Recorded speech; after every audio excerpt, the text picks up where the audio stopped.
Je vous remercie. La parole est à Monsieur Frédéric Zginski pour le groupe démocrate, modem et indépendant.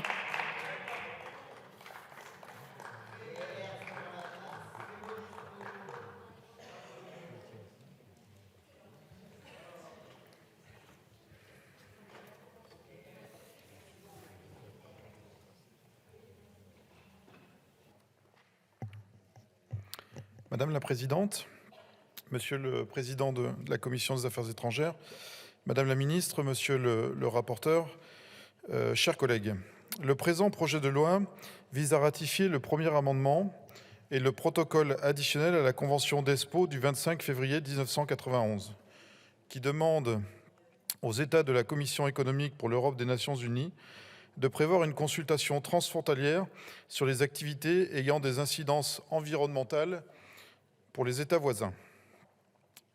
Dans une Europe qui abolit progressivement ses frontières et se dote chaque jour de nouvelles règles communes, la gestion de l'espace que nous partageons doit être au cœur de nos réflexions et de notre coopération. Le premier amendement à cette convention nous permet même d'élargir cette coopération au-delà des États de la seule Commission économique pour l'Europe des Nations Unies et de prendre en compte la zone européenne de façon plus globale. Il est important de réaffirmer l'engagement de la France en faveur de la protection de l'environnement et de la santé humaine. Dans le domaine des activités ayant une potentielle incidence sur l'environnement, la coopération entre les États est indispensable, car les conséquences telles que la pollution des sols ou de l'air ne s'arrêtent bien évidemment pas aux frontières. En instaurant un dispositif d'évaluation stratégique environnementale, le protocole additionnel à cette convention contribue à une meilleure protection de l'environnement et de la santé humaine.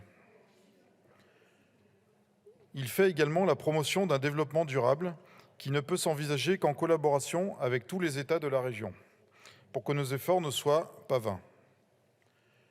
Mon collègue Frédéric Petit avait cité en commission des exemples de tensions observées en Europe centrale, notamment autour de mines de charbon et de centrales nucléaires. C'est le signe que le dialogue entre les États doit toujours primer, notamment dans un contexte où l'Europe continue de se réindustrialiser.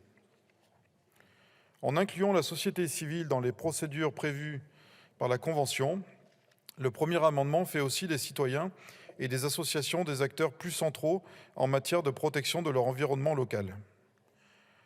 Cela permet donc une meilleure sensibilisation du public aux questions environnementales, une étape indispensable à la protection de notre environnement. Nous saluons particulièrement la défense du droit d'accès à l'information environnementale qui, nous l'espérons, donnera lieu à un respect plus large de la législation en matière d'environnement. Bien que le premier amendement et le protocole additionnel à cette convention aient déjà été transposés en grande partie en droit interne, il nous semble important de démontrer que la France ratifie ses engagements internationaux en matière environnementale et de réaffirmer notre attachement à coopérer avec nos voisins les plus proches, notamment dans la protection de l'environnement et de la santé. Enfin, je sais les doutes que certains de nos collègues, et notamment vous, monsieur le rapporteur, avez soulevés sur la question de la Polynésie française.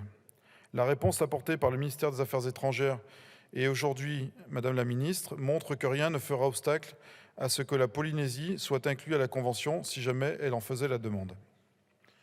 Ainsi, vous l'avez compris, les députés du groupe démocrate voteront en faveur de la ratification proposée par ce projet de loi. Je vous remercie. Je vous remercie.